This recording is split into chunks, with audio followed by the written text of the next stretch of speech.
Bom, vamos para a quarta aula de culturas anuais. Vamos falar agora da cultura do feijoeiro. A planta do feijão chama-se feijoeiro. A gente fala cultura do feijoeiro, né? O feijão já é o produto final da colheita. Então a gente trabalha com o feijoeiro. Mesmo esqueminha de sempre, né? Vocês já podem me chamar durante a aula. Fiquem à vontade para abrir o microfone e a gente conversar. Aqui tem uma informação, né? A principal cultura da agricultura familiar. A gente vai ver isso aí no decorrer da apresentação, mas a maior fatia, né? Quem mais produz feijão, feijoeiro no Brasil é a agricultura familiar. São poucas as grandes empresas que produzem, que cultivam o feijão. Ele tem grandes empresas de vendas, né, que a gente vê lá no supermercado, mas a totalidade, muitas delas, a totalidade do feijão comercializado por essas empresas grandes aí, que a gente vê no supermercado, compra de agricultura familiar, compra de diversos produtores, claro, tem todo o controle de qualidade para revender, né, para ensacar e levar para o supermercado, tem todos os critérios de qualidade, mas quase que a totalidade vem da agricultura familiar.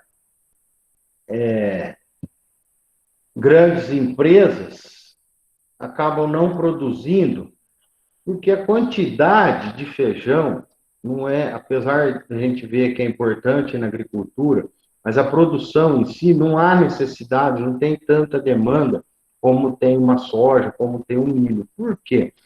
O feijão ele é exclusivamente para consumo humano e a quantidade é relativamente baixa, né, de produção só para consumo humano. Como a gente falou na aula passada, o milho, 80% vai para consumo animal. O feijão, 100% vai para consumo humano. E, além disso, né, que não justifica uma grande produção, com relação à exportação, a gente quase não exporta, a gente não. Toda a produção fica no mercado interno, porque os outros países não têm o hábito de se alimentar, de comer feijão igual a gente, né? Nós somos, no mundo, a população que mais consome feijão no cardápio e no restante do país, do mundo, aliás, não tem esse consumo de feijão. Alguns países, nos Estados Unidos, eles comem feijão seco, gelado, na salada, né? Cozinha, gela e come junto com a salada, joga alguns grãos por cima, mas o feijão, a feijoada, igual a gente consome, é só aqui, só no Brasil que come dessa maneira, né? Junto com o arroz. Então tá lá, o feijão, o prato favorito dos brasileiros, né? É uma das mais importantes dietas. Por quê? A fonte proteica do feijão é muito grande, né? Além de ter as outras vitaminas, carboidrato, tudo mais, ainda mais num país onde tem bastante, boa parte, né, da população pertence a classes intermediárias ou abaixo ainda, né? A fonte proteica ideal, não ideal, né? A fonte proteica é a carne. Proteína vem de carne animal, gado, carne branca, peixe, mas a gente sabe que uma boa parte da população tem uma certa limitação para se comer à vontade proteína animal. Então, o feijão substitui totalmente uma carne no sentido de fonte de proteína. Então, por isso que ele é bem consumido. É uma fonte de proteína barata e substitui outros pratos mais caros. E juntamente com o arroz, ele faz a combinação Então vamos lá, feijão, né, que eu mudei o slide aqui, tem importância econômica e social por conta exatamente da agricultura familiar. Então ele é um meio de subsistência de muita agricultura, não de subsistência, de renda, né? Subsistência é quando produz para o consumo. Estou dizendo, no caso do feijão, uma fonte de renda. Talvez a única fonte de renda para muitos pequenos produtores. Na região de Minas Gerais, temos uma grande produção de feijão e para talvez a única renda daquela propriedade. No estado de São Paulo, nós temos algumas regiões produtoras também do feijão. Então, por isso, emprega muita mão de obra, porque, como são pequenas áreas, não é mecanizado a colheita. Então, na época da colheita, fica dependente da mão de obra, colhido na mão. Colheita de feijão, boa parte, quase que a totalidade, é feito na mão, à mão. Então, manual. Então, demanda muita mão de obra, por conta de pequenas áreas não serem mecanizadas. Então, está lá a composição nutricional do feijão. A gente vê que ele tem uma fonte grande de proteínas, 4,5. Feijão preto e feijão carioca tem alguma diferença, baixa, né? Tem pouca diferença entre um e outro.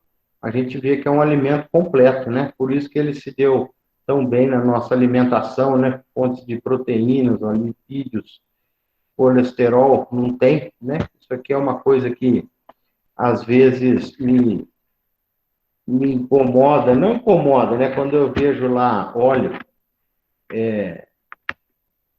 de soja, óleo de milho, óleo seja o que for, daí está escrito bem grandão lá no rótulo, como o marketing, né? Escrito lá 0% de colesterol. Nenhum vegetal tem colesterol, né? Então, quando eles põem, na verdade, não é uma propaganda enganosa, porque realmente é zero colesterol, mas não é aquela marca, né? Você vê lá, tal marca de óleo, vem escrito grandão lá, 0% de colesterol, mas é lógico, o colesterol é gordura animal. Não existe colesterol em vegetal. Então é uma propaganda que não é mentirosa, por isso que é permitida, mas é que não existe colesterol em produto vegetal. Mas aqui, ó, voltando aqui, ó, carboidrato, fibra, enfim, é um alimento bem completo. E junto com o arroz, veja que é um casamento não só saboroso que nós temos como cultura, mas ele faz um casamento, por exemplo, aqui no aminoácidos. Aminoácidos são proteínas essenciais para o nosso organismo.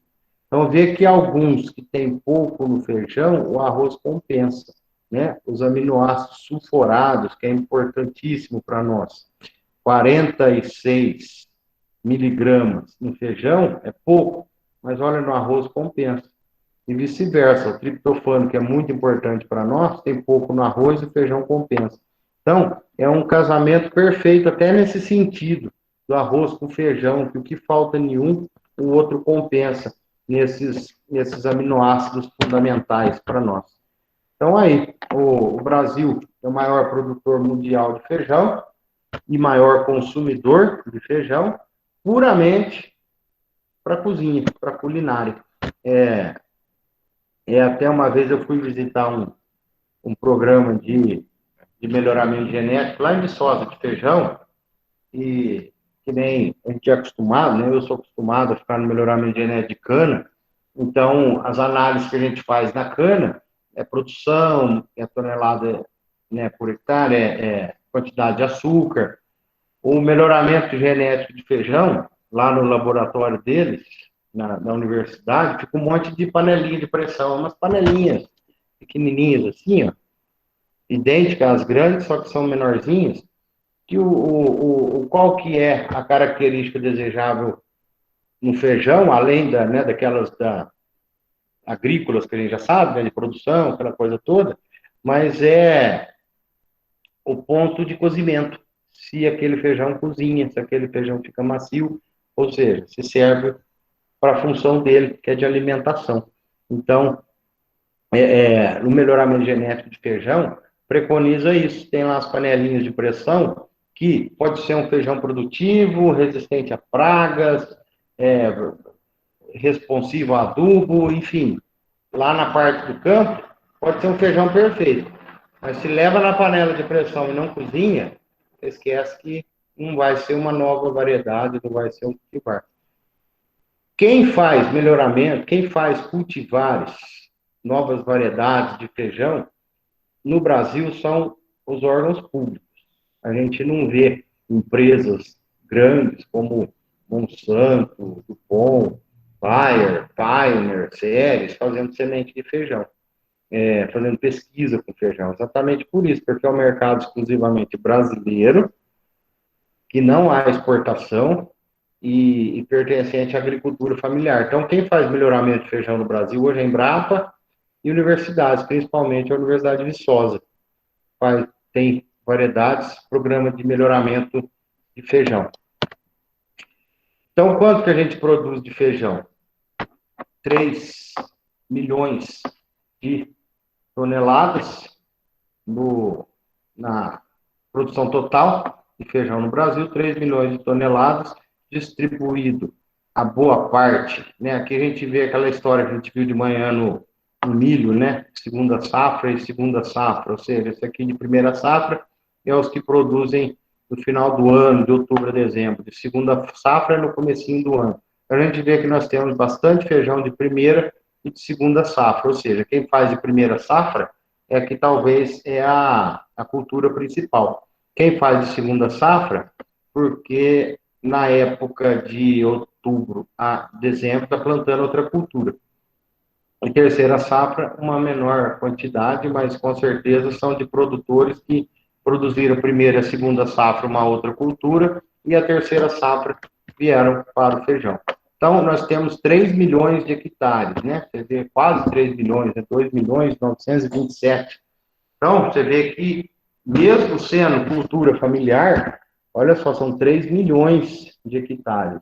É bastante coisa, né? Uma área bem representativa, como eu disse, por isso da importância social, econômica, por conta disso, né? Que para você ter 3 milhões de hectares com pequenos produtores, é muita gente envolvida na cadeia do feijão.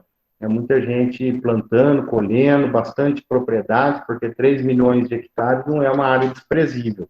É lógico que é 10% uma área de soja, mas em se tratando, eu digo assim, temos muitos mais produtores de feijão do que produtores de soja. Por quê? Porque os produtores de soja são áreas grandes, produtores de feijão são áreas pequenas. Então, se vê quantas empresas produzem feijão, é muito maior do que o total de empresas que produzem a soja, né? A soja tem uma área 10 vezes maior que o feijão, só que tem menos pessoas produzindo. Por região, a gente vê que está bastante distribuído, bem homogêneo, né? Os maiores produtores estão aqui no sul e no sudeste, né? Na região que nós estamos aqui, sul e sudeste são os maiores produtores. Mas a gente vê que centro-oeste e nordeste também, a região norte não é tipicamente uma região produtora de feijão, mas o restante, as outras 4 regiões do Brasil, produz feijão. Cultivar de feijão, como nós vimos, é produzido nas 4 regiões, né, nas 5 regiões, mas no norte menos, vamos considerar, nas 4 regiões. Então, nós temos cultivares melhorados e adaptados para cada região do país. Não é o mesmo cultivar. Até porque o hábito de consumo não é. Nós aqui na nossa região, a gente come mais o feijão carioca e feijão preto, mas tem outras regiões, Minas Gerais, por exemplo, come o feijão vermelho, lá no Nordeste, come o feijão amarelo. Então, o carioca é o mais consumido, 70% do que se consome é o carioca. Mas, dentro do carioca, existem diversos tipos, que nem tem a cultivar pérola, é uma cultivar de feijão carioca. Feijão carioca é um tipo. Aí, dentro do carioca, tem cultivares dentro do carioca. Então, é isso. Então, para cada região, tem uma cultivar adaptada. Quais são os feijões, né? Os tipos de feijão que a gente tem? O feijão carioca,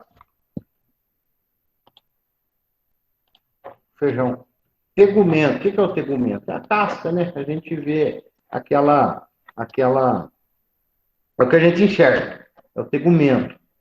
Carioca, tegumento preto. Esses dois juntos já dão em 75% do mercado de feijão, é o carioca e o feijão preto. Aí nós temos os tegumentos rajados, né, os feijões rajadinhos, com essa coloração diferente, que nós aqui no Sudeste não temos muito hábito de se alimentar com ele. O feijão bolinha e o feijão rosa. O bolinha é muito consumido lá no Nordeste, bolinha é consumido na salada, frio, né, não com caldo. Farofa. O farofa, isso aí.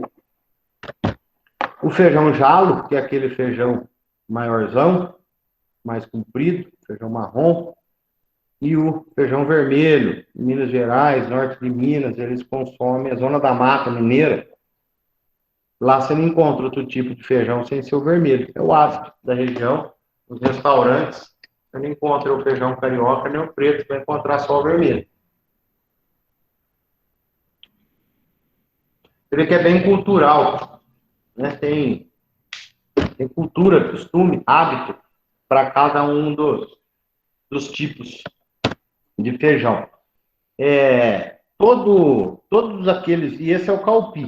Calpi também consumido lá no Nordeste. Todos os outros são do mesmo gênero e espécie, que é o Phaseolus vulgaris. Eu acho que eu não escrevi em nenhum lugar.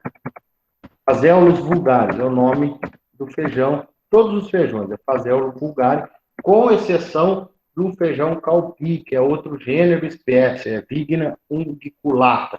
Tá? Então, o nome científico do feijão, vocês sempre vão ver Phaseolus vulgaris. Porém, se for o calpi, é o Vigna unguiculata. É o nome científico dele. É o único que não é Phaseolus vulgaris. Bom, a origem do feijão é das Américas, no México. Assim, nós vimos o milho na região da América Central como centro de origem, né? O que é o centro de origem? É aquele ponto aonde, é aquele local do mundo aonde surgiram os primeiros ancestrais, a primeira espécie, é onde se nasce de forma espontânea na natureza, sem você plantar, existem cultivares silvestres, selvagens, daquele material, no caso, feijão. Pertence à região da América Central, ali por lado do México. O feijão carioca. Mais para baixo das Américas, Argentina e Peru, é o centro de origem do feijão jalo. Então, está aqui nas Américas, né? Só o carioca está lá mais para o México, o jalo está aqui um pouco mais para baixo das Américas, tá? Então, aqui, tem o nome científico aqui, ó.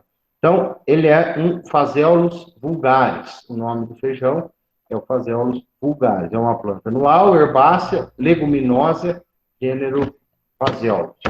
Como que é a planta do feijão? Ela parece a mesma anatomia da planta da soja. A gente vê que as duas folhas de baixo são folhas primárias, folhas simples, não são as folhas trifoliadas. Lembra lá na soja, quando a gente falou de folha trifoliada, que são paralelas, as folhas então aqui embaixo está a folha cotiledonar, as duas de cotiledo, que não está aqui na foto. Aí nascem as primeiras folhas simples, já são as folhas verdadeiras, mas simples. E aí elas nascem paralelas, seja que elas estão no mesmo nó. Nasce uma para lá, uma para cá. Aí aqui começa a intercalar as folhas trifoliadas, 3 para a esquerda, 3 para a direita, e por aí vai. E aí nós vamos entrar lá nas fases, nos estados fenológicos, né, que a gente já está vendo aí de toda a cultura.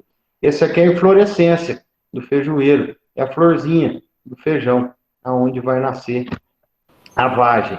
no caso do feijão, Professor, ele ela é igual a soja, né? é igual a soja, exatamente.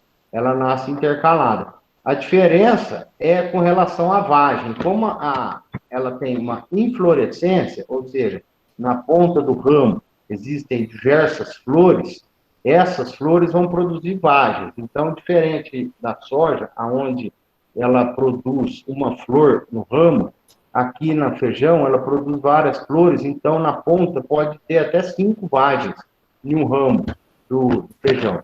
Então, ela, Entendi. mas é semelhante ao da soja.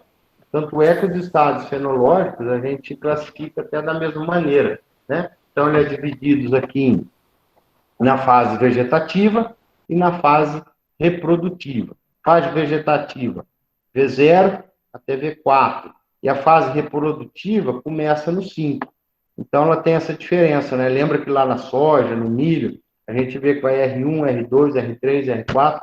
No feijão, ele dá continuidade. Do V4, ele só muda para R, continua 5, 6, 7, 8 e 9. Então, ele tem, não tem o R1. Quando lá na soja começa o florescimento, entra no R1. O feijão começa o florescimento, já vai para o R5, que é a continuidade do V4. Então, ó, o V0 é quando início da germinação. Veja aqui, o V0. Na verdade, o V0, por que é zero? Porque ainda não germinou. É quando o cotilédone está dentro do solo e não tem a capacidade ainda para se tornar uma planta para emergir. Quando emergiu, já é V1. Então, tem um V0 aqui que na soja não tem. E o V0 é zero porque já está plantado há alguns dias, mas ainda não tem umidade para romper o solo para germinar. Assim que germina, que tem a emergência, é o V1. O V2, quando tem aquelas folhas primárias, né, que não é a trifoliada, está nas folhas primárias ainda não existe nenhuma trifoliada, a gente está no V2. O V3 é quando nasce a primeira, quando surge, quando a gente consegue enxergar, é visível, as primeiras folhas trifoliadas. Então, quando você vê a primeira folha trifoliada, você está no V3 do feijão. E o V4 é quando 50% da lavoura já está com a folha trifoliada visível.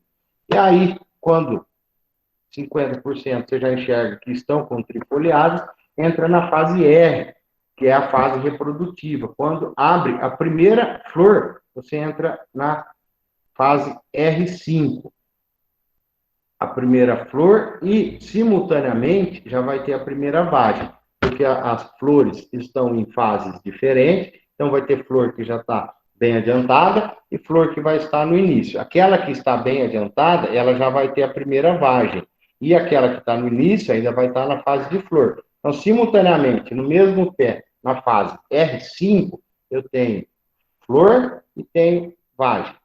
Quando eu entro na fase R6, metade das plantas, quando você olha, metade das plantas já estão com vagem. Eu estou na fase R6. Na fase R7, eu já não tenho mais flor, só tenho as vagens, e essas vagens já estão enchendo, ou seja, o grão está ganhando tamanho. Ele vai ganhando tamanho até chegar na fase R8, aonde ele atinge a maturação. Então, vai ter nessa sequência de R5 até R8, aonde vai ter a maturação completa. E R8, essas duas. Essa última é o R9, que é o ponto da colheita. O ponto da colheita em R9.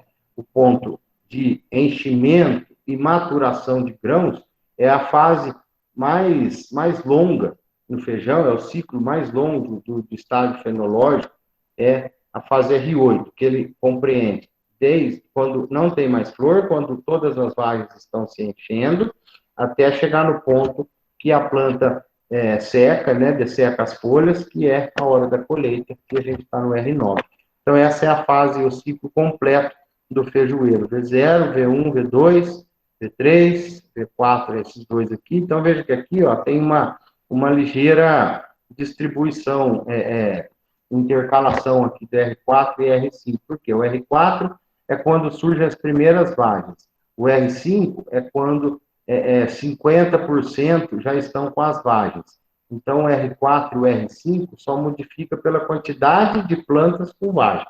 O R6, R7, o R8 já está aí no enchimento de grãos, R9 já está na fase de dessecação, já a ponto de colheita, e após o R9 é a fase de armazenamento. O feijão, ele é uma planta muito sensível à temperatura. Ele é delicado, ele não é tão rústico. Nós não temos muitas cultivares adaptadas a altas temperaturas, nem a baixa. Então, ele trabalha aí na faixa de 18 a 24, sendo que o 21 é a temperatura ideal. Acima de 30 causa prejuízo e abaixo de 12 provoca o abortamento das flores e vagens e grãos. Acima de 30 e abaixo de 12, você tem problema de vingamento, né? As flores, o que é o problema? A flor, como ela é delicada, todas as flores, né, nos citros, no café, se dá um vento forte, arranca a flor. Porque a flor é um órgão mais sensível, mais delicado. O pedúnculo ali que segura o cabinho que segura a flor, ele é facilmente quebrado, né? Então, se alta temperatura ou baixa temperatura, a flor, ela se destaca, a flor cai, ou então ela não poliniza. Aí não vai ter o fruto, não vai ter a vagem no nosso caso. Então, ela é bem sensível. Diferente das outras culturas, o feijão ele é mais delicado. E na fase de germinação, se fizer frio, ela tem dificuldade para germinar. Radiação solar, ela precisa de boa quantidade de luz, principalmente na época do florescimento, para que ela cresça em quantidade de matéria seca. Então, ao passo que ela não suporta alta temperatura, ela precisa de muita luz. Uma planta que gosta de bastante luz, porém em baixa temperatura.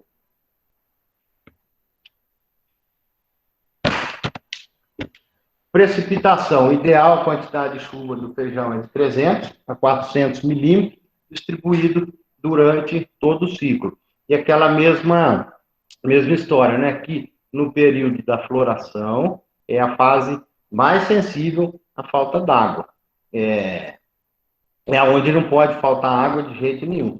E como eu disse que são culturas de pequenos produtores, raramente a gente vê feijão irrigado. Então, são poucos os produtores de feijão que têm disponível irrigação. Então, tem que ter um bom cuidado, por isso que muitos plantam em primeira safra, exatamente para não correr o risco de perder, de não ter água e perder a produção. Tá? E o excesso de chuva também é problema, mas lá mais na fase final da colheita, quando ele tem que estar tendo aquela dessecação e as folhas já tem que estar secando, a vagem já tem que estar com aquele aspecto de palha para poder fazer a colheita. Então, se tiver uma chuva lá no final, é problemático para o feijão próximo à fase da colheita. O sistema, a raiz do feijão, ela é bastante superficial, bastante superficial. Quanto mais superficial a raiz, mais sensível à seca. Isso aí é de maneira geral, né? A gente pega na cana que quando a gente vê que quando tem uma seca, tem variedade que sente primeiro. Por que tem variedade que sente primeiro a seca e outras depois? É puramente por causa da raiz. Tem cultivares que têm raiz superficial. Essas são as primeiras a sentir a seca. E tem cultivares que têm raiz profunda, chega lá a 2 metros. Essa sente a seca por último. O feijão, sem exceção, ele tem raiz bastante superficial. Então, qualquer deficiência hídrica, você perde o pé de feijão. Quando está lá na quarta folha, tem o risco de ter dificuldade na floração também. Resumindo, é de 300 a 400 milímetros. Rogério, falou uma coisa? A planta precisa por volta de 400 milímetros, é uma quantidade razoável, que seja ou por chuva ou por irrigação, e que é a necessidade do feijão.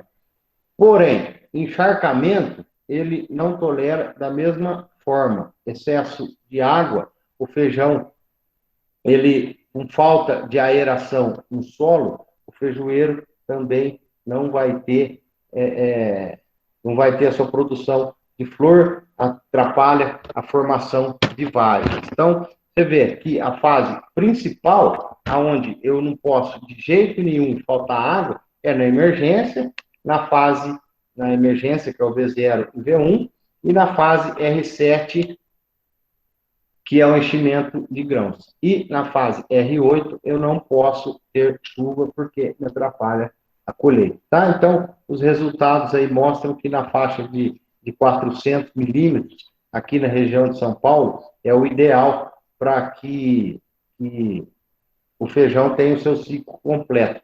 E para nós aqui, é uma quantidade de água que a gente encontra facilmente aqui no estado de São Paulo.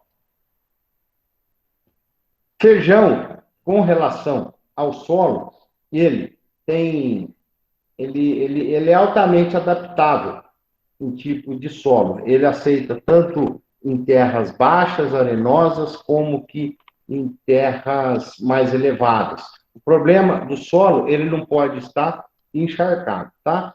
Para se plantar em várzea, tem que ter os cuidados de estar sempre em condições, né, de não estar encharcado, mas ele permite um plantio em diversos tipos de solo. Com relação ao encharcamento, o problema é que o surgimento de doenças, né, fungos, que surgem e estragam e danificam o grão, que é a mesma coisa, grão com manchas de feijão, grãos de feijão com manchas, o mercado não aceita. A gente vê essas empresas de selecionadores, beneficiadores de feijão, que são máquinas importadas. Até uma vez fui visitar uma fábrica, uma fábrica não, né? Era um importador de uma fábrica, a fábrica chinesa, aliás, tudo vem da China, né? Importou da China uma beneficiadora de feijão.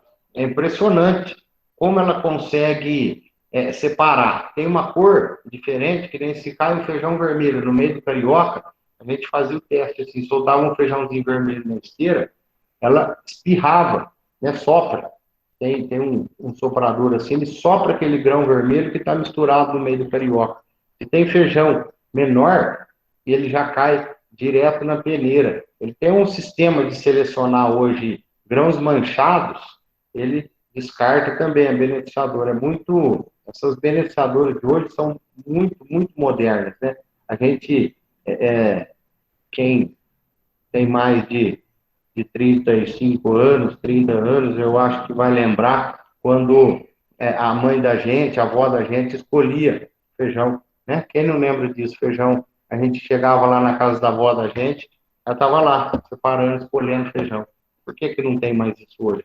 Por conta dessas máquinas de beneficiamento de feijão, que são verdadeiros robôs aí que fazem uma seleção. Até curioso, uma vez eu fiz isso, eu joguei um feijão vermelho no meio do carioca, ele identificou e separou aquele feijão vermelho. Então a gente vê quando a gente compra um feijão beneficiado do tipo melhor aí, vê que não tem uma mistura, não tem um feijão de outra cor, não tem uma sujeira, não tem uma palha, não tem um torrãozinho de terra, tem limpo, limpo, limpo. Então por isso que hoje a dona de casa nem precisa escolher mais feijão, por conta das beneficiadoras. O feijão, ele é ciclo curto, 90 dias. O produtor, pequeno produtor, ele pode cultivar o ano inteiro o feijão. Então, como ele tem ciclo curto, ele pode tirar feijão e plantar feijão, um atrás do outro. Desde que você tenha um clima tem produtores que produzem feijão o ano inteiro, que conseguem uma boa produtividade, consegue em regiões favoráveis, né, que não tem problema de encharcamento, ou de seca, ou de falta d'água no período certo, consegue produzir feijão o ano inteiro. O ciclo de 90 dias permite isso. Então, o feijão, ele é plantado em 3 épocas: época da água, época da seca e outono e inverno. Então, a primeira época, né, a primeira safra, a época das águas, que é aquela final de ano. Época da seca, segunda safra, que é aquela época ali, março, abril. E de outono e inverno, que é aquela do meio do ano. Então, cada região, você vê que é bem específico, né? Se a gente pegar aqui em São Paulo, que a gente está acostumado, lá, primeira safra, agosto, setembro, que é aquela época onde vai pegar chuva. Segunda época, onde está começando a querer secar. Terceira época é no inverno. E aqui pode ter a quarta e a quinta época ainda, aqui no estado de São Paulo. Bom, o plantio das águas tem a vantagem, claro, de não precisar de irrigação, porém, o risco é de chover na colheita, o risco é de ter alta temperatura na época do florescimento. Se tiver chuva na colheita, é o que eu falei, o grão mancha, perde valor para revenda, para venda. Alta temperatura tem problema no florescimento, no plantio das águas, que eu falo, que é lá de novembro e dezembro. Se tiver água, chuva, vai ter encharcamento, vai causar manchas no grão. Se tiver muita umidade, aparecem doenças, patógenos, principalmente fungo. E nessa época é a época mais difícil de controlar a água, de controlar a planta daninha. O feijão da seca, no final do período chuvoso, é aquele ali em fevereiro, para março, em abril, que começa a secar, a chuva ficar escassa, é a hora que dá o grão de melhor qualidade. O grão mais bonito, o grão maior, é aquele produzido ali, plantado ali em março, abril. De fevereiro a abril, é o feijão da seca, é o feijão mais bonito, porque ele não tem mancha. Como ele está na seca, o que mancha o feijão é a umidade, é a água. Então, como ele é o feijão da seca, ele fica um feijão mais bonito, um feijão que o mercado aceita melhor. Porém, o problema é o mesmo que a seca, né? Então, a seca que deixa o grão bonito é a mesma seca que pode matar o pé. Cigarrinha tem um grande ataque nessa época e o vírus do mosaico também é um problema no feijão da seca. Para o feijão de inverno, tem que ter irrigação, né? Porque senão você não consegue produzir nessa época sem chuva. Como nós vimos, o feijão precisa lá de 400 milímetros. Quando você planta no inverno, você não tem, dentro dos 90 dias de ciclo, você não tem a chuva necessária. Uma boa produtividade do feijão eu esqueci de mostrar lá atrás, a média do Brasil hoje de produção de feijão é 1.700 quilos por hectare. É uma média baixa, se eu considerar 1.700 quilos por hectare. Exatamente pelo motivo de que são produtores com pouco tecnificados. Produtores com tecnologia e com irrigação, chega a 3.000 quilos por hectare, fácil. Então, o feijão de inverno tem que ser irrigado. Sendo irrigado, ele depende menos do clima. A vantagem, a colheita é feita no período seco, os grãos ficam ótimos, a colheita fica boa, e você consegue fazer intercalação com as outras culturas, né? Porque no inverno você não vai plantar nem soja nem milho. Então, uma boa opção para plantio no inverno é o feijão, se a sua região tiver a tradição de produzir feijão. Por que eu falo tradição? Você tem onde vender, né? Porque não adianta você produzir se não tem ninguém para comprar. Então, regiões mais favoráveis do que outras para se produzir o feijão.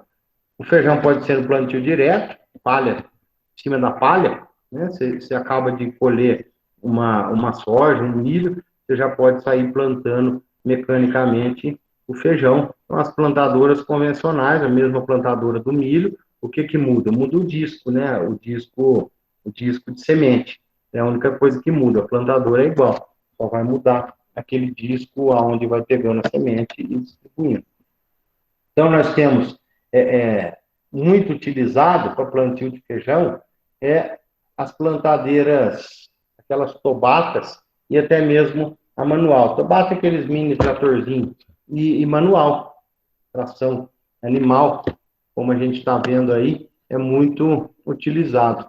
Aonde joga o adubo, logo atrás vem jogando a semente e cobrindo. Então, a haste maior aqui faz uma canaletinha maior, joga o adubo, vem atrás, joga o feijão e já cobre logo em seguida. E essas tobatinhas, né? Esses mini tratores aqui, ó, é muito utilizado por pequenos produtores e por quase toda a maioria aí utilizam esses tipos de tratores para fazer plantio de feijão e hora de colher, colhe na mão. Aqui o mini tratorzinho funciona assim, né? Ele abre um sulquinho um pouquinho maior, vê que o disco ele não é, nesse caso aqui, ó, por que o disco não é liso? Porque ele não precisa cortar nada, né? Liso que eu digo assim, ele é ondulado, porque ele não precisa cortar nada aqui, ele está só afofando um pouco, abrindo um rasguinho para a haste vir abrir mais profundo para jogar o adubo, né? Lembra sempre disso, que o adubo tem que ficar por baixo da semente uns 5 centímetros, seja na soja, no milho, feijão, algodão, tem que ficar uns 5 centímetros para baixo da semente. Então, aqui, essa primeira haste faz uma canaleta mais profunda, joga o adubo, aqui atrás joga a semente, tá aqui no meio desse cobridorzinho aqui, ó, joga a semente e já vai fazer a cobertura. Aqui a hastezinha rasgando o solo para poder jogar adubo lá no fundo. Esse aqui é o tratorzinho, pequenininho, plantando. E aqui o resultado de um feijão no sistema de plantio direto. O plantio direto nós falamos lá na primeira aula, é aquele que não faz o preparo de solo antes do plantio. Você acaba o plantio, já realiza outro, né? O plantio convencional é aquele que você faz a grade pesada, a subsolagem, a grade pesada, intermediária, niveladora, depois sul. O plantio direto não faz nada disso, né? O plantio cultivo mínimo é aquele que faz uma operação só. O direto planta em cima da palha e o convencional faz todo o sistema de preparo de solo. Falou aqui que alguém ergueu a mão. Quem ergueu a mão? Foi, o professor, acaba sendo caro em si o plantio do feijão ou não? Não, não é caro. Não é caro.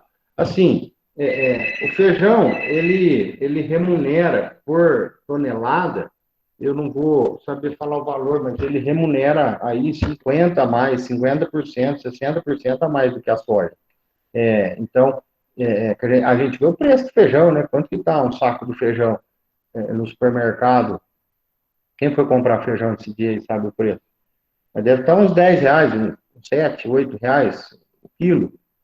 Aquele saquinho de 2 quilos. Alguém foi comprar feijão esses dias aí? Você vê que o preço é caro, né? Vai comprar fora. R$7. Quanto? 7? Tá na faixa de 7. Isso, então.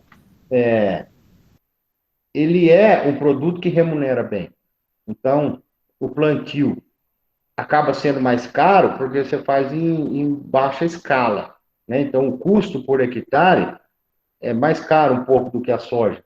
Mas, por ser pequenos produtores, ele remunera bem. O custo sai um pouco mais caro porque não tem um rendimento em quantidade, né? Não tem grandes máquinas, mas ele remunera bem. Ele remunera bem. Mas por ser rotação de cultura aí, então acaba compensando bem. Não fica ruim. Porque além de você hidratar o solo, mudar a cultura, então assim, é um escape também. Tem sido um problema só a migração de praga, né? Que nem na soja. Sim. A parte de percevejo tem dado muita dor de cabeça no feijão, fora a doença de mofo e muita coisa. Isso aí. Bem lembrado. Na rotação, vai muito bem. Na rotação de cultura, entre plantio de cana, entre plantio de milho, o feijão vai muito bem. Por ser uma leguminosa, nós vamos falar, ele faz a fixação de nitrogênio, é uma grande fonte de receita no feijão. Ainda mais quando você tem disponibilidade de fazer tudo mecanizado, plantadora e colhedora, aí barateia mais ainda o custo de produção, mas a qualidade cai muito quando faz com grandes máquinas, a qualidade de colheita dá uma prejudicada. Aí vai lá para o beneficiamento, né? Então, o beneficiamento, quando separa muito grão ruim, você acaba tendo uma grande perda aí de grãos. Aqui, a semeadura com plantio direto, só com uma haste. Você vê aqui, custo do hectare do feijão, R$ 2.800. Legal, Marco. Aí vocês viram que o Marco pôs aí no chat, é um custo de R$ 2.800 por hectare de plantio de feijão. Então, aí depende de quanto vai produzir, né? A média nacional é 1.700. Aí a gente faz as contas, né? O feijão vende por quilo, não é nem por tonelada. Então, remunera bem, não é um custo tão caro assim.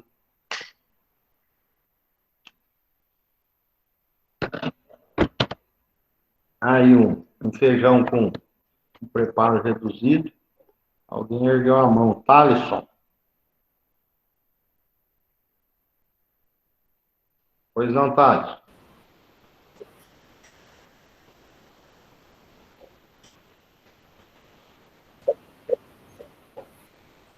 Ô, Thales, se você estiver falando, não estou ouvindo.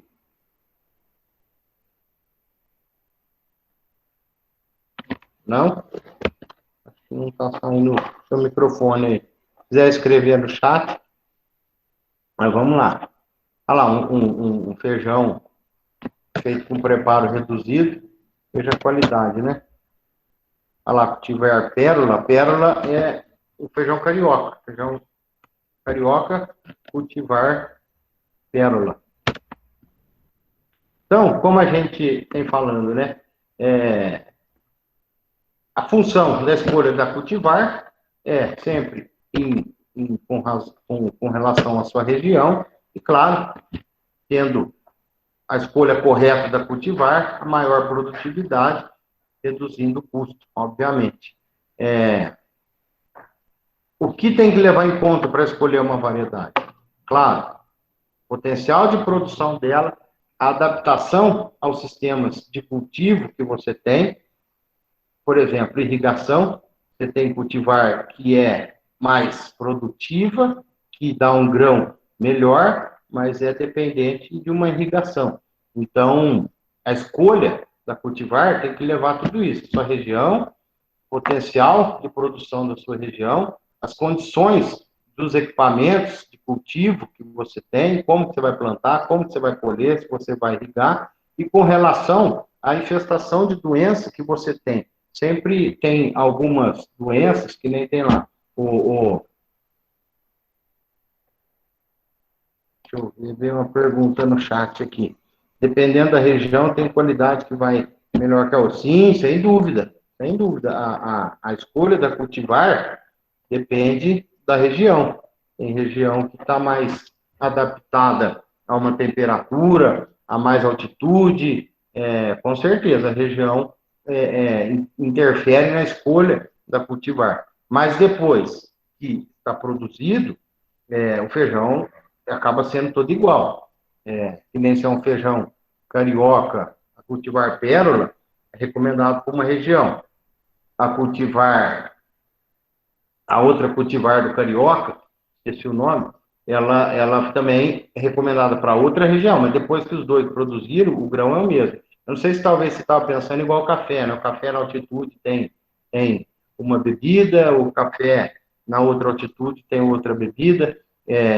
O feijão não. Ele, desde que você plante a semente adaptada, a cultivar adaptada para a sua região, o produto final é o mesmo, né? Considerando que nenhum tem mancha, que nenhum teve deficiência, os dois plantados em ótimas condições, depois o produto acabado é o mesmo.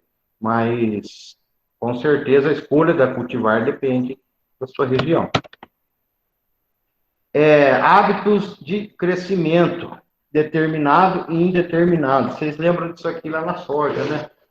Lá na soja, alô, Gabriel, lá na soja, a gente viu isso aqui, hábito determinado e indeterminado. Então, vamos lembrar, o hábito determinado, a planta, quando floresce, ela para de crescer.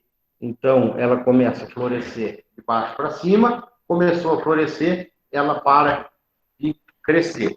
Ela é mais uniforme, elas são mais precoces. O indeterminado é aquela cultivar, agora nós falamos lá na soja, aquela cultivar que ela começa a florescer, mas ela continua crescendo após o florescimento. Então, lembra lá, qual que é a diferença, qual que é a vantagem de uma, a vantagem de outra. Na soja, o pessoal prefere mais o indeterminado, por quê? Como ele não para de crescer quando floresce, e se tem alguma intempérie no clima, a planta começa a florescer. Por exemplo, se tem uma seca, o que é o florescimento para a planta? Do lado ponto da fisiologia, do ponto da botânica. Florescimento é quando a planta está sentindo algum estímulo de que está chegando na fase final do ciclo dela, de que ela precisa multiplicar, né? Todo ser vivo tem que crescer, multiplicar para morrer. Então, quando a planta sente algum intempérie, por exemplo, a falta de chuva, ela começa a se sentir estressada. O que ela quer fazer? Ela quer procriar, para deixar os seus herdeiros, vamos falar assim. Então, quando você planta de hábito determinado e não choveu, a planta está sentindo uma seca, ela começa a emitir flor e parou de crescer, só que se ela parou de crescer num porte baixo, com poucos ramos, portanto, poucas vagens, ela vai produzir pouco. O hábito indeterminado, se ela pegou uma seca, em determinada época do seu ciclo, ela pegou uma seca, mesma tendência, ela quer florescer. Só que ela não para de crescer. Então, se voltar a chover, o que vai acontecer é atrasar. Mas se voltar a chover, ela continua a crescer, produzir novos ramos, novas vagens, volta a produzir o feijão, o grão.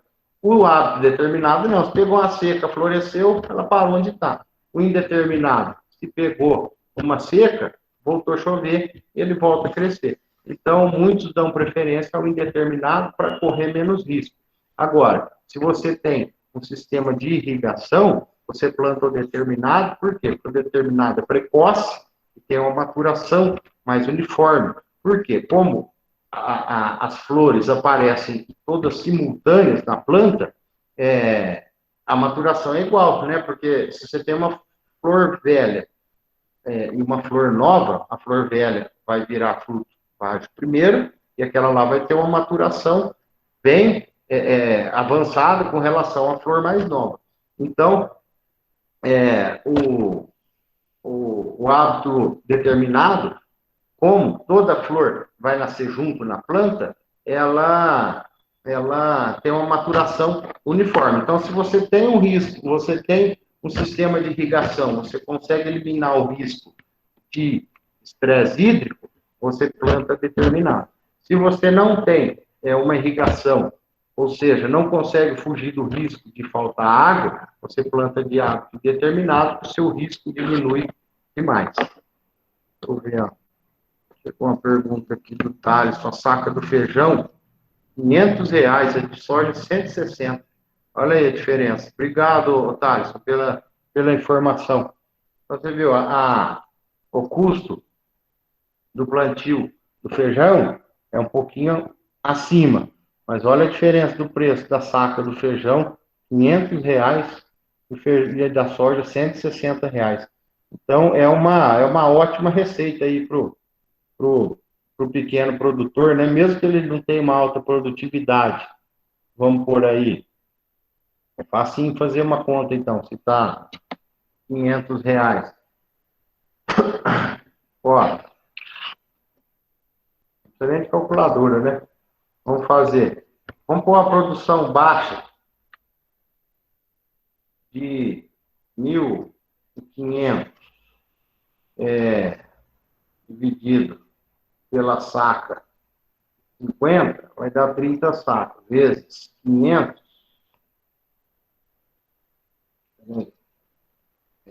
mil, não, um pequeno, vamos pôr aí 1.300 quilos, um produtor pequeno. Então, vai ser 26 sacas. Se for R$ 500, 13 mil por hectare. Aí tira o custo de plantio, 2.800, aí tira. Enfim, vai sobrar aí uns 7 mil por hectare, eu acho. É um valor razoável, né? Aí é que tá. Aí tem que remunerar a família inteira, né? Porque se for o pai, a mãe, os filhos, você tem que remunerar todo mundo, tem que pôr o salário de todo mundo na ponta. Mas pelo menos vai ter salário, né? Muitas vezes não sobra, mas dá para pagar o salário bem pago para todo mundo que trabalhou. Se for familiar, é o que eu digo. Então foi legal ter levantado o preço aí, o Thales. Você vê que é uma ótima remuneração de R$ 500 a saca. Com certeza dá para pagar o salário da família inteira lá no campo. Olha lá, de hábito determinado e de hábito indeterminado. Ó, de hábito determinado, a vagem sai lá na ponta e parou de crescer. Vê que aqui não cresceu mais. De hábito indeterminado, olha lá, saiu a flor e ela continua crescendo. Então é que tá. Aqui, se dá essa flor numa época de seca, você não vai mais ter produção. Aqui, no indeterminado, se der uma seca, ela continua crescendo, você ainda vai ter a produção. E aí entra os tipos de feijão, tipo 1, tipo 2, tipo 3, tipo 4. Cada um tem as suas características, né? A gente vê na imagem aqui, a gente já consegue ver, ó, tipo 1, o tipo 2 é um pouco maior, o tipo 3 já é um arbustivo, o tipo 4 é um ancorado, esporado. O tipo 1 é de hábito determinado, o mantegão, o tipo de cultivar, florescem e amadurecem no mesmo período, ou seja, é uma planta de ciclo rápido, que dá flor e maturação homogênea. O tipo 2 é hábito indeterminado, semitrepadora, qual que é? Ele tem mais capacidade de competição em determinada região. O tipo 3, ele já é um arbusto e em regiões menos favoráveis, de ciclo maior, aonde geralmente as plantas se desenvolvem menos, lugar desfavorável, né? Solo desfavorável. O tipo 3 é mais vantajoso. O tipo 4 também, ele é mais produtivo também em regiões de baixa, em solos poucos favoráveis, e para compensar, ele fica bem alto e de modo que um pé desse tem uma alta produtividade, tem muitas vagens, né? Porém, ele é de ciclo bem mais tardio. Aqui a gente consegue ver o cultivar do tipo 1 precoce, então ele consegue fugir da chuva, fugir dos períodos de excesso de chuva na colheita. É de maturação mais rápida. É uma planta rápida. Ela cresce, veja aqui, uma plantinha, de certo modo, pequena, uma haste principal, já dá as folhas e já dá as flores e pronto. As do tipo 2 e tipo 3. A do tipo 2, ela tem porte ereto, ela consegue entrar para o implemento e pessoas para fazer a colheita, porque ela é uma planta mais elevada. Então, nós vamos ver por que eu estou falando isso, na hora que a gente chegar no tipo 3. Então, qual que é a vantagem? Ela permite colheita mecanizada, ela permite tratos culturais, ela permite entrar na área, porque ela não enrola uma na outra, que é o diferente da do tipo 3. A do tipo 3 é muito mais produtiva. Por quê? Não são plantas, né? Lembra lá que a tipo 1 é uma haste principal e sai os ramos. A do tipo 3, não sobra espaço vazio na área. Então, o rendimento por hectare é muito maior, porque você planta, tem entrelinha só quando você planta, depois vira uma coisa só. O feijão se junta todo, se enrola um no outro, cresce deitado. Então, forma uma cama de feijão. É lógico que vai ser muito mais produtivo por hectare do que o tipo 1 e o tipo 2, porque fechou tudo de feijão, então vai produzir muito mais. Porém, você não consegue entrar com máquina para adubar, você não consegue entrar com máquina para colher, para fazer nada. Então, qual que é a vantagem? Você tem que ver, você quer um alto rendimento de colheita, você quer fazer um tratos culturais, a sua área é grande, você vai ter que entrar com máquina, você não pode plantar o tipo 3. Agora, a sua área é uma propriedade pequena e você quer uma alta produtividade naquela pequena área que você tem, vai colher à mão, vai adubar à mão, você planta do tipo 3. E aqui, a do tipo 4, é essa que fica escorada, que é a mesma coisa, são para áreas pouco favoráveis, né? Áreas que você não consegue uma alta produtividade, você planta o feijão estaqueado. Qual que é a vantagem? Que é uma planta alta e ela produz muito por pé. Então, você tem uma pequena propriedade e você quer ter uma alta produção por planta, você planta esse feijão escorado. Aí tem diversos tipos de cultivares, né? Aqui eu pus alguns exemplos aqui, ó. Mas olha a quantidade de cultivar que tem aqui, ó. Carioca, carioca Iapar, carioca pérola. Pérola acho que é o mais plantado. O carioca majestoso, o carioca mesmo, que é o feijão preto valente, feijão preto ouro negro, aí tem o mantegão, enfim. Tem diversos tipos de feijão, e aqui diversas cultivares, e aqui na frente tem o tipo, né? Olha lá. Então, você quer plantar um feijão prostrado na área pequena sua, você aqui ó, tem a opção de plantar o roxo 90. Você quer um de porte ereto para colher com máquina, para plantar com máquina, para fazer adubação com máquina, você tem que pegar o do tipo 1 aqui, ó, porque a gente só tem duas opções de tipo 1. Os dois, um é feijão branco, o outro é feijão mantegão. Você vê que o carioca, que é o mais consumido, que é aí 70%, não tem nenhum tipo 1, que é aquele que é um caulezinho com os ramos, que é para colher com máquina, que dá espaçamento. Nós temos tipo 3 e tipo 2 do feijão carioca. Então, você vê por isso que eu venho falando que é de cultura familiar. O tipo 3 você não faz nada com máquina. Os cariocas, ó, 3 dos feijões cariocas são para colher manualmente. Então tá, o espaçamento e densidade de 40 a 50 centímetros para plantio, lembrando que aqueles que são prostrados, depois esse espaçamento entre linha vai sumir, e 10 a 15 sementes por metro, né? Então, se for 10 sementes por metro, vai ser uma semente a cada 10 centímetros de linha, se for 15, vai ser um a cada, se for 15, vai ser a cada 7,5, né, centímetros, uma planta.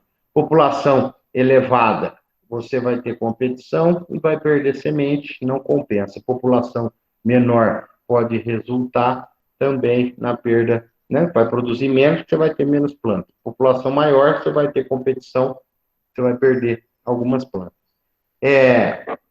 Áreas muito adensadas tem o problema do mofo branco, né? Essa doença é a principal doença aí no feijão e ela dá muito em áreas úmidas. Então, o que faz para fugir do mofo branco? Você tem problema de mofo branco na sua região, na sua propriedade, você obrigatoriamente tem que fazer com espaçamento maior. Para quê? Para que tenha mais insolação, mais entrada de sol, para diminuir a umidade e assim evitar o mofo. Essa é a recomendação. Olha lá, um espaçamento de 30 por 70, espaçamento de 20 por 80. Aqui é a cultivar pérola, com população reduzida. Você vê que aqui, ó, por a gente fala, a área sombreada que fica, né? Fica tudo sombreado. Então, em termos assim, de umidade para a planta crescer, desenvolver é ideal. Só que a área muito úmida dá mofo no feijão. Profundidade, 3 a 4 centímetros em solos argilosos, 5 a 6 em solos arenosos. Solos argilosos, por eles serem mais úmidos, você consegue plantar mais raso. Solo arenoso, como ele seca muito rápido a camada superficial, você precisa plantar um pouco mais profundo. Adubo, mesma coisa, fica aí por volta de 5 centímetros longe da semente, pelo mesmo motivo que a gente já tem dito lá no feijão e na soja, não pode ficar encostado na semente. A semente tem que ser de produtor confiável, de sementeiro, né? Lembra lá na primeira aula, quando eu disse do Renascem? Então, não podemos inventar de comprar feijão que não seja certificado, porque comprar feijão do vizinho é um grande problema, que vem com mistura, vem com doença, e a cultivar, a escolha da semente, é tudo, né? Então, tem que ter semente de boa procedência. Mesmo assim, você precisa fazer o tratamento de semente com fungicidas, tá? Porque o fungo é um grande problema na semente, então, você tem que fazer compra de boa procedência, faz tratamento de semente com fungicida, mas se você quiser produzir a sua semente, faça, obviamente, uma classificação da semente, né? Não vai colher tudo, jogar na plantadora e sair plantando. Então, tem que fazer teste de germinação e quantificar a sua semente.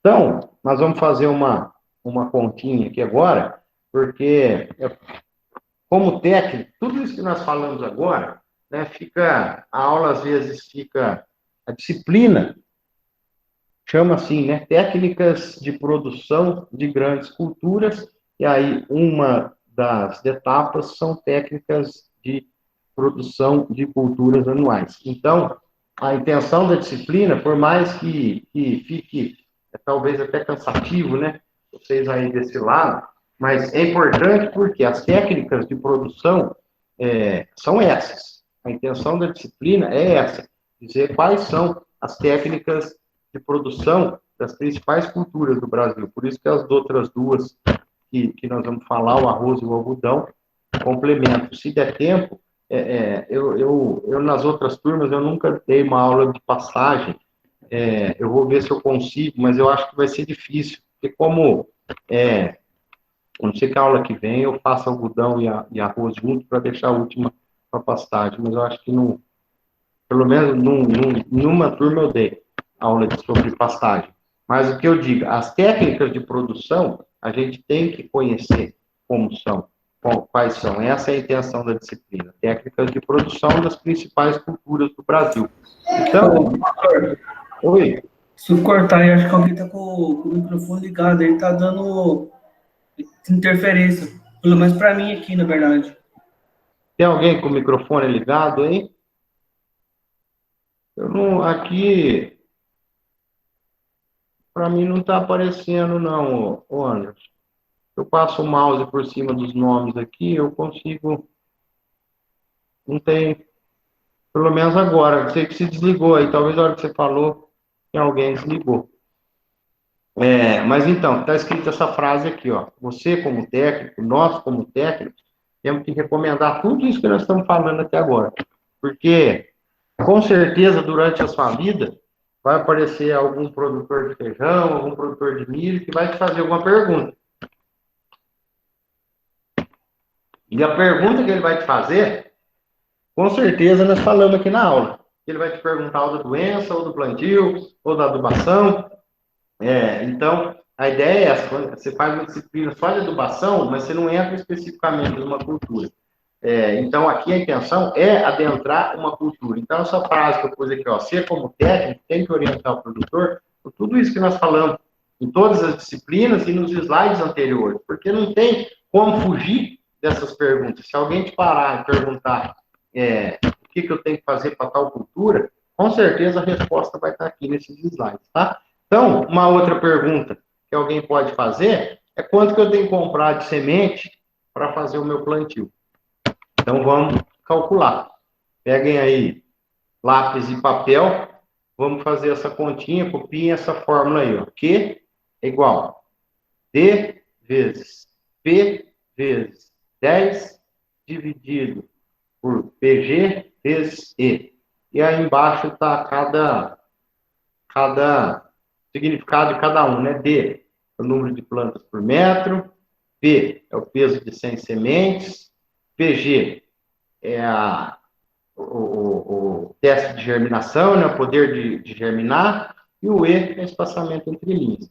Então, com essa formulinha, você consegue dizer para a pessoa a quantidade exata de sementes que ela precisa plantar.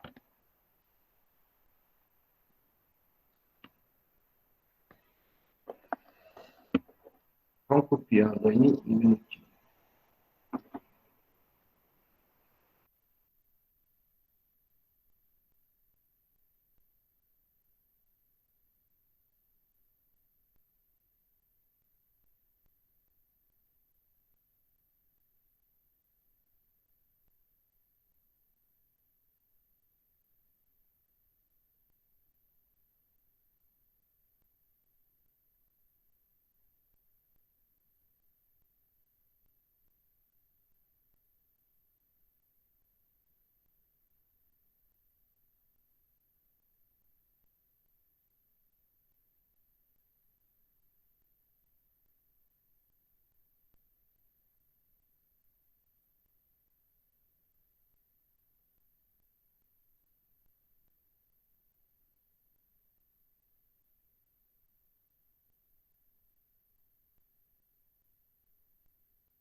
Copiaram aí? Podemos fazer um exercício?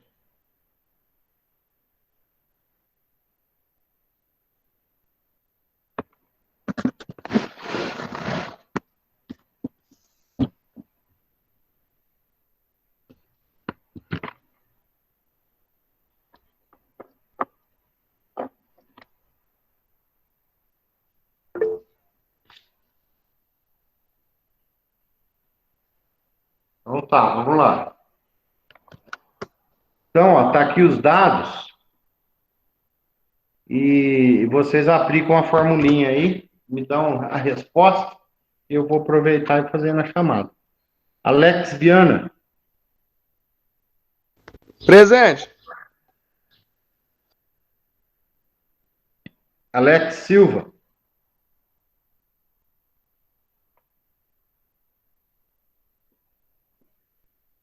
Anderson Luiz. Presente. Antônio Guilherme.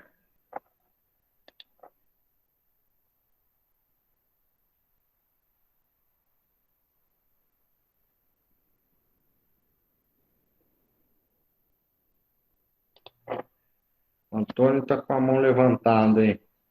Vocês estão moderninhos com esse negócio de levantar a mão aí. Mas tá certo. Cristiano Barbosa. Presente, senhor. Denis Bueno. Presente.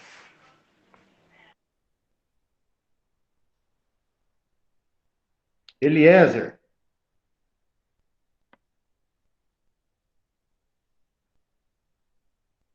Fábio Ardengue. Fábio? Presente. Fernanda Ribeiro. Tô aqui, presente.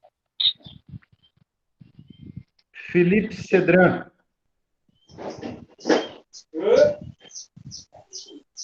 Felipe tá aí?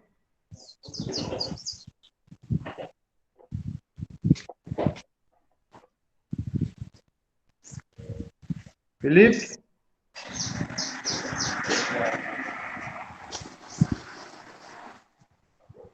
Eu não estou conseguindo ouvir se o Felipe tá aí. Pelo menos não tá o nome dele aqui, não. O Felipe veio de manhã, agora não. Gabriel. Acho que o Felipe aí tá com o e-mail da irmã dele, a Adriele, não é? Então, mas não está respondendo também. E também não tem Adriele mais.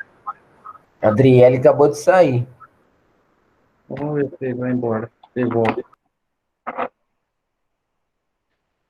Gabriel e Giovanni. Giovanni aqui. Giovanni Ribeiro, né? Isso. A Isis, não?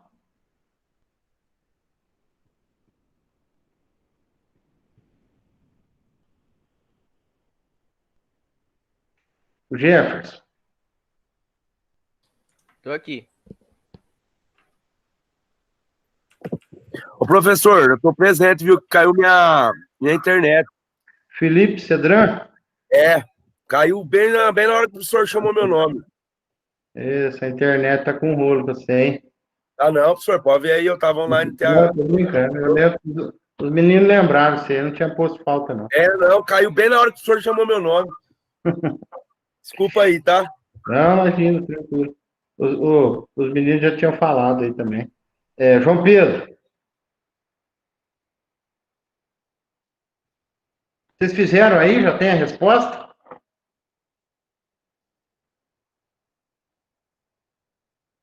Alguém já calculou aí?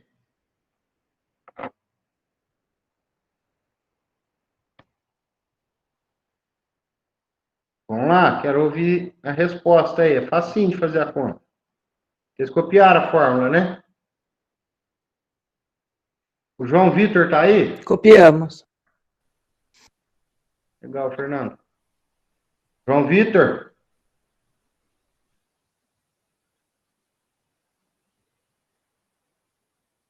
João Vitor, a Anabeca Pereira ergueu a mão.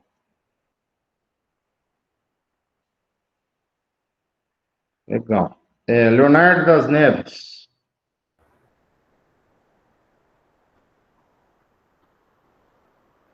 Leonardo das Neves, não? Ele estava de manhã. Leonardo Massuia, tá aí. Presente.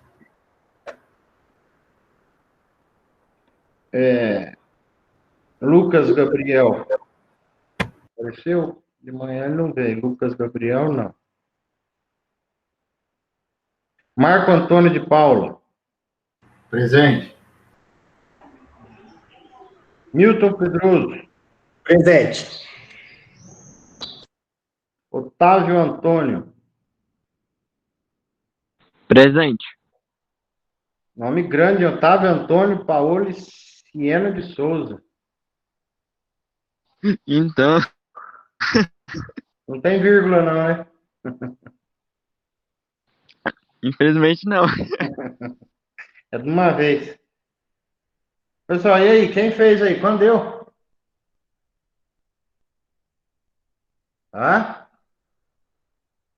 Ninguém falar, não vou mudar o slide.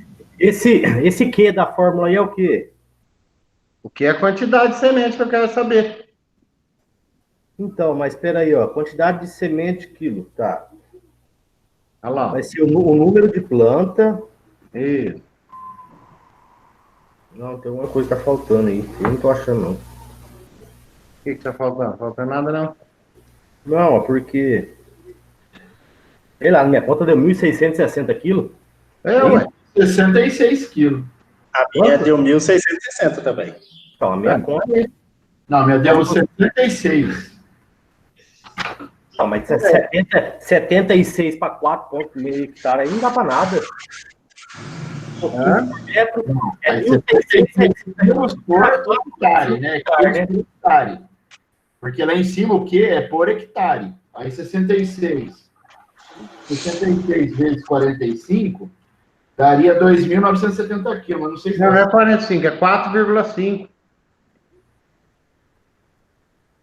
Hectare? É 4 hectares e meio. É, isso, bem lembrado. Aqui, essa formulinha vai dar por hectare. Aí você tem que fazer vezes 4,5, que é o que eu vou plantar. Meu sítio tem 4,5. Então, não sei se o meu deu certo, mas tá dando 297 quilos de semente. O meu deu 1.660. Então, a minha conta deu 1.660 também. Então, isso aí, vezes o 4,5. Já tá com 4,5 aí, né? Para 4 hectares e meio, você precisa de 1.600 quilos. Mas a fórmula tá jogando já pros 4,5 aí. Aí que eu não tô entendendo, entendeu? Porque como é que a fórmula vai saber que é para 4,5? Não, a fórmula não vai saber. Então, você tem que fazer. teoricamente, a fórmula teria que dar para a gente por hectare, para depois você saber para quantos hectares você vai querer. Aí você faz o cálculo, não é? Isso aí. O que der nessa fórmula aqui é por hectare, aqui, ó. O que? O resultado é em quilos por hectare.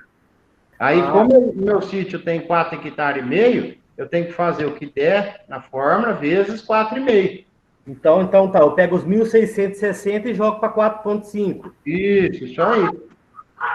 1.660 vezes 4,5. Vai dar 7.470 quilos. Isso aí. Eu não fiz a conta. Bateu de mais alguém aí? Não, se eu pegar os 1.660 e fazer vezes 4,5 hectares. Isso aí. Então é vezes, né? Eu coloquei dividido, eu coloquei 1.600. Essa quantidade aí tá falando para fazer o plantio. 7.000 quilos de semente para 4 hectares, não, isso aí tá errado. Não. Bom, vamos fazer essa conta aqui. Professor, você não consegue fazer com a gente junto? Vamos fazer. Ó, D, qual que é o valor de D? Número de plantas por metro. Tá aqui. 15. O P vezes P. O que é o P? Massa de 100 sementes. 21,7. Vezes 10. Vezes 10. Dividido por PG. 98. Vezes 50. Aqui, ó, em metros, é 0,5. Então, é aí que tá a diferença, porque eu multipliquei por 0,5. Tá errado aí. Aí eu já. Então é por isso que foi para os 1.660. Então é aqui que tá o erro, olha lá, espaçamento entre linhas em metros. Porque eu joguei 50, então ela puxou em 50 metros, né? Não, então é 0,5, então é aí que tá o erro. Então ele tá aí. Por isso que subiu tanto. Não, lógico. Senão vai precisar de mais semente do que vai produzir. Sim. Não tem quem aguenta aí. Professor, 66,42? Então, os 66 quilos que eu cheguei por hectare. Aí você faz vezes 4,5.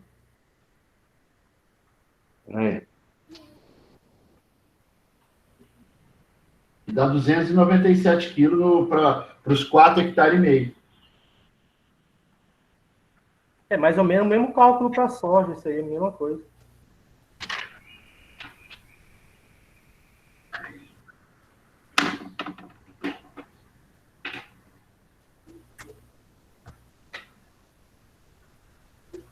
Quando deu aí? 297 quilos. Sementes para 4 hectares e meio. 297 quilos para 4,5. Bateu ou não? Aí pode arredondar, né, professor? O arredondamento aí da... Não, você pode comprar 3 Teoricamente, pode comprar mais, por causa da quebra aí. Não, apesar que eu falei para comprar mais assim, mas aqui já está a taxa de germinação que é 98%, né? Então já está considerado o que não vai nascer. Eu falei para comprar mais porque você vai precisar, depende do tamanho da saca, né? Então, ó, agora, veja que aqui eu uso a mesma conta, mas vê que aqui, ó, por que eu preciso ter o peso da semente? Olha a diferença que dá. Essa segunda conta aqui, ó, mudei. Só mudou o peso, vê lá, o peso da de 100 sementes. Mudei de cultivar, olha o peso da minha semente, foi para 49,6 gramas. Faz aí o quanto que você vai precisar agora. Professor, qual foi o resultado que deu na primeira? 297. Valeu, obrigado. E agora esse outro aqui, ó, só mudou a massa de 100 gramas, ou seja, é uma semente mais pesada. Vê a diferença que vai dar. Por que é importante o peso da semente? Pedro Luciano. Tá aí o Pedro? Ah, tá aqui, presente. Rinaldo, apareceu? Rinaldo Justo? Robson Vieira. Presente. Rodrigo Aloysio de Carvalho.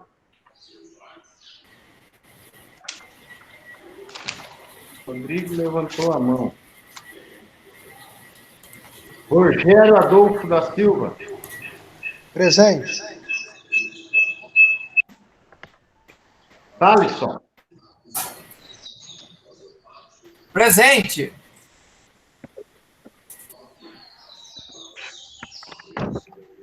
Wagner apareceu.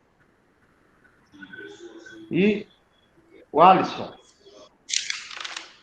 Presente, professor.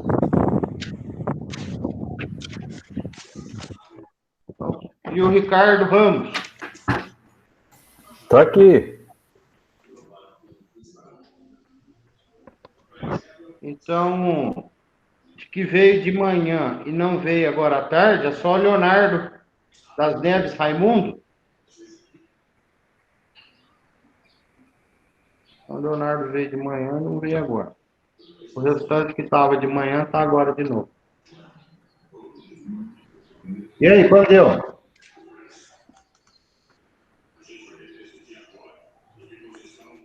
Três, 7, 9, professor. E mais alguém deu aí? Terminando aqui de fazer.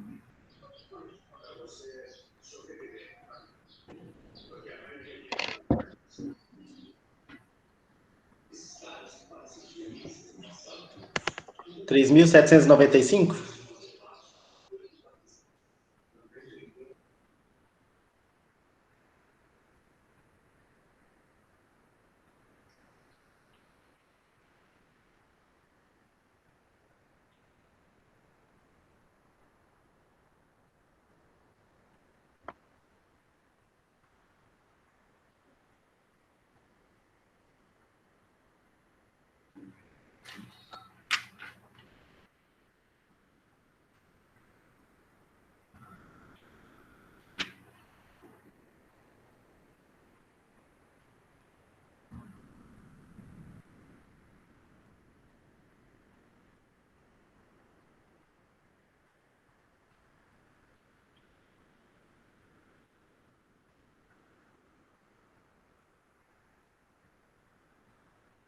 Dá 679 quilos de semente para os 4 hectares e meio.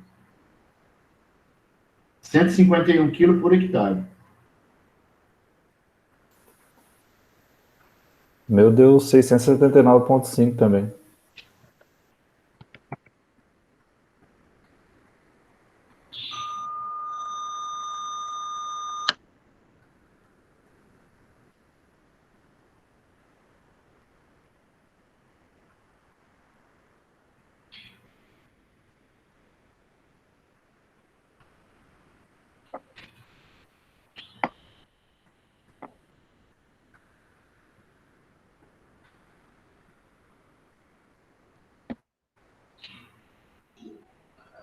Eu acho que eu não peguei isso aí então, não, professor. Acho que vai precisar de mais uma explicação aí, que eu não consegui acompanhar, não. Então, esse valor, esses 679 aí, não sei se está certo, não. Onde é o seu aí? Quem falou agora? Vamos lá, vamos montar de novo. 15 vezes 49,6 é a única coisa que mudou. Vezes 10. 49,6 vezes 10. Dividido. 440. 98 vezes 0,5. Então, lá em cima, 15 vezes 49,6 vezes 10 igual. É isso? 7,440? Isso, dividido por 49. Isso. 440 dividido por 49. 7,440 dividido por 151,8. 151. 151 vezes 4,5, 683. Tá certo. Aqui, questão de arredondamento. O Rodrigo deu 679, aqui deu 683. Bateu aí? A casa aí de 680? Eu esse 683 aqui também. Então é isso. Então bateu, Rodrigo. Eu falei que o senhor não estava batendo, desculpa aí. Quem não estava batendo, Só um minuto, professor. Peraí, deixa eu ver se eu entendi. Então, ó, 15 vezes 49,6 vezes 10. Isso. Dividido por 98 vezes 0,5. 0,5, né? Isso. Então, e depois daí?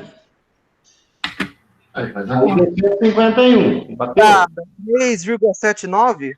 Não, o meu não bateu, não. Peraí. 15 vezes 49. Não, depois no final você faz 683. 4,5. Sabe o que eu acho que vocês estão fazendo aí? Você não pode pôr dividir direto, hein? Você tem que primeiro resolver lá em cima. 15 Não, resolvi. Deu 7.440. Isso. Agora, dividido por 98 vezes Não, aí não vai bater. Não, Você então, tem que primeiro dividir embaixo. Divide embaixo, quando dá. Ah, entendi. Peraí, professor, então. Faz o começo de novo aí. Se você fizer o 7,440 e já jogar dividido direto para baixo, não dá certo. Tá, você Você está dividindo 7,440 por 98. Resolve embaixo primeiro. Tem que dar 49. Tá certo, deu 49. Agora, então, eu coloco o quê? 7.440 vezes 49. Então tá. 7.440 dividido por 49. Deu 151,83. Aí você faz vezes os 4 hectares e meio. Vezes 4,5, 683. Bateu. Ah, perfeito. Não estava entendendo. É isso aí, então. O que eu vi que tem, talvez o pessoal tá errando aí, é que tá fazendo direto. 15 vezes 49 vezes 10 dividido por 98, aí não dá certo. Tem que primeiro resolver lá em cima, tem que dar o 7,440, aí você guarda o 7,440, guarda o número. Aí você faz embaixo, 98 vezes 0,5, é 49, guarda. Aí põe lá o 7,440 e por 49. Não pode fazer direto a divisão entrar de uma vez, senão aí a conta é outra. Aí você está dividindo 7,444 por 98, aí não vai bater. Foi aí, quem escreveu aqui, o Thaleson, 3,79, não, achou o erro aí?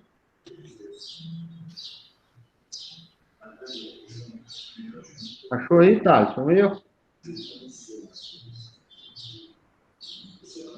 3,79, ah, legal. Então, bom, então acho que agora todo mundo entendeu. Foi aí, Fernando? Foi sim. Legal. Obrigada. Então vamos lá, vamos chegando nos finalmente aqui, ó. Então a nutrição do feijão, ele é uma planta exigente em nutrientes, mais ainda, porque como o ciclo do feijão é curto, tem 90 dias, então o nutriente tem que estar lá já à disposição. Não dá tempo de ficar esperando fazer análise e voltar do bar depois. A nutrição tem que ser rápida. Então, a gente já sabe quanto que quanto que o feijão extrai, ou seja, quando você colhe, quanto você leva embora. Então, vai levar embora 102 kg de N, 9 kg de fósforo e 93 de potássio. Então, a gente vê que o nitrogênio e o potássio é o que ele mais precisa. Ele exporta boa parte do que você põe. Então, são os dois principais nutrientes, tá? A absorção de N é durante todo o ciclo da cultura, principalmente ele mais exige de 35 aos 50 dias de emergência, depois que nasceu, de 35 a 50 dias, e a época do florescimento. Veja aqui que dado importante, a planta absorve 2 a 2,5 kg de nitrogênio por hectare por dia. Então, é uma quantidade grande. Então, vamos lá, é uma leguminosa, então a gente sabe qual que é a leguminosa, que é por isso que recomenda fazer adubação, por isso que recomenda fazer rotação com leguminosa, é a tal da fixação biológica de nitrogênio. Então, o que é? São umas bactérias do solo, os risóbios, o Bradyrhizóbio é uma espécie, os risóbios são bactérias de solo. O que elas fazem? Elas, quando estão na raiz, elas pegam o nitrogênio da atmosfera e transformam eles numa fórmula mineral que fica disponível para a planta. Enfim, tira o nitrogênio da atmosfera e bota para dentro da planta. Então, são bactérias que fazem isso. Por isso que compensa inocular sementes com bactérias, né? Porque sai mais barato a fixação de nitrogênio do que fazer uma adubação nitrogenada, porque o adubo nitrogenado é mais caro. Isso aí, pro feijão, não é 100% garantido. Na soja, até faz isso, deixa tudo por conta da fixação biológica de nitrogênio. Por enquanto, no feijão, não dá para se falar assim, não vou adubar nada de nitrogênio, vou deixar a fixação biológica. Ainda é um pouco arriscado. Mas tem produtor que opta em fazer a inoculação de sementes com risóbio e não aplica nitrogênio. Ou então aplica uma pequena quantidade, pelo menos para atender os risóbios, tá? Então, é uma leguminosa e faz fixação biológica de nitrogênio, tá? Então, tem lá os fatores que a planta exige, que, na verdade, não é a planta, né? Que é o risóbio, as condições de sobrevivência da bactéria no solo, aí é dela em particular, não é da planta, né? Solos com alumínio, os risóbios não trabalham, eles não fazem a função de fixar nitrogênio. Então, você tem um solo com alumínio e aí você fala, poxa, eu não estou conseguindo ter fixação biológica, porque o risóbio não trabalha em solos com alumínio. Começou a pancada de chuva aqui. Temperatura. Você vê que é uma faixa estreita da temperatura ideal para o risóbio, a faixa entre 28 e 31 graus, tá? O nitrogênio em alta quantidade na forma mineral reduz a nodulação. O que é a nodulação? Formação daqueles nódulos onde os risóbios se encontram. É claro que eu disse na soja, porque quando você está dando nitrogênio, vamos falar assim, os risóbios ficam preguiçosos em fazer fixação, porque como já tem nitrogênio disponível no solo, eles não vão fazer fixação biológica. Então, se tem altas dosagens de nitrogênio no solo, altos teores de nitrogênio no solo, a nodulação, a fixação biológica, ou seja, não tem lógica, né? Você pôr nitrogênio, sendo que você poderia ter pela fixação biológica, tá? Então, quando disponibilizar o nitrogênio? 1/3. Quando você vai fazer adubação nitrogenada, quando você disponibiliza. Então, olha lá, 1/3 no plantio, o restante entre 15 e 30 dias. É aquela questão do parcelamento da adubação nitrogenada, que a gente vê para tantas culturas. Então, no feijão não é diferente. Então, você põe 1/3 no plantio, os outros 2/3 você põe de 15 a 30 dias, que depois da floração não faz mais efeito. Tá? Então, olha lá, a deficiência de nitrogênio é aquele amarelecimento nas folhas, como o nitrogênio vocês viram isso aí lá na fertilidade, o nitrogênio é móvel, então começa a surgir nas folhas mais velhas, né? O nitrogênio sai das folhas velhas e vão para as folhas novas, então começa a surgir deficiência, clorose nas folhas mais velhas. Aqui, com relação à diferença à altura de uma planta com deficiência de nitrogênio. Você vê que simplesmente a planta não cresce, né, sem nitrogênio. Fósforo, a época de maior absorção é de 30 a 55 dias, desde que a terceira folha trifloreada até o final da floração. Né? Nessa fase, absorve 0,2 a 0,3 kg de fósforo por dia. Então, a dose recomendada é de 70 a 110 kg de P2O5 por hectare.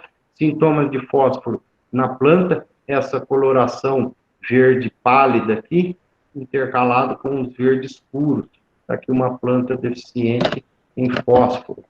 Potássio, o padrão de absorção é diferente, a planta demanda bastante potássio em duas épocas separadas, diferente do nitrogênio que está na floração. O potássio demanda entre 25 e 35 dias, entre 45 e 55 dias depois da emergência.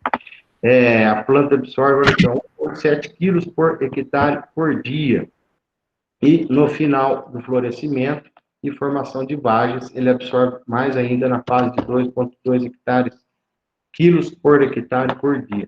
De sintoma de potássio, simplesmente a planta não cresce. E micronutrientes, cobalto e molibdênio. Por que o cobalto e o molibdênio é importante? Para as bactérias fixadoras de nitrogênio. Então, as bactérias que fazem a fixação biológica, elas necessitam de cobalto e molibdênio. Então, o micronutriente, na verdade, ele é indicado para a bactéria de solo.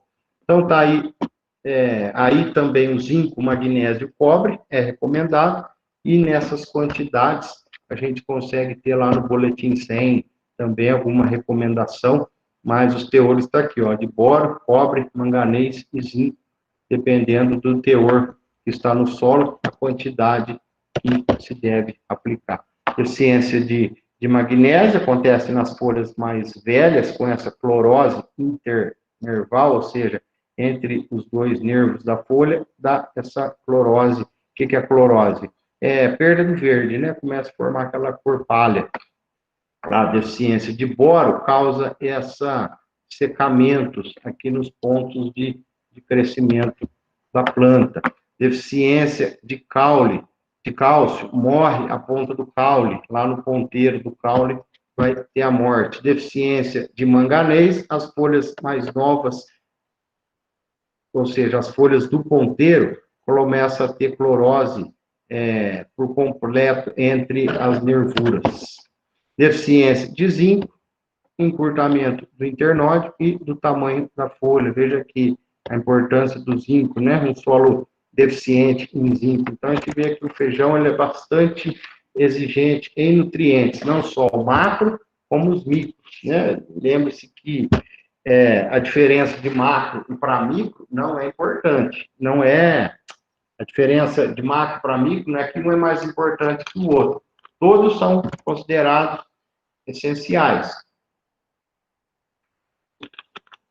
A diferença é que o micro, ele demanda em quantidades menores, né? Aqui nesse pega, se não tiver zinco lá, você precisa de 10 gramas por hectare. Perto de um nitrogênio que precisa de 200 gramas, não é nada.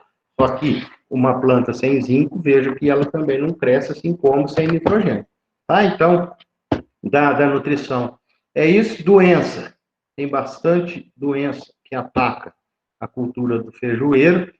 Tanto é que ele é dividido por partes, né? As doenças de parte aérea, principalmente aqui o oídio, sarna, as manchas, antracnose e ferrugem.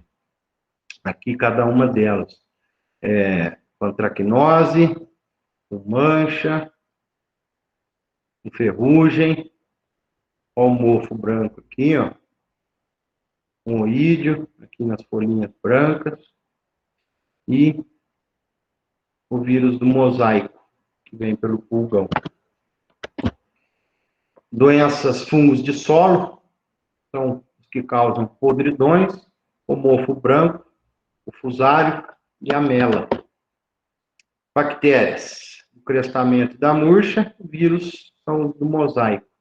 Os 2 nematóides, da galho de lesão, ainda nós temos carvão, ferrugem. E dentre as pragas, então aqui as maiorias delas, né, que são as vaquinhas, cigarrinha, mosca, lagartas, ácaros e percevejos, tá? Então são as piores pragas aí do feijão.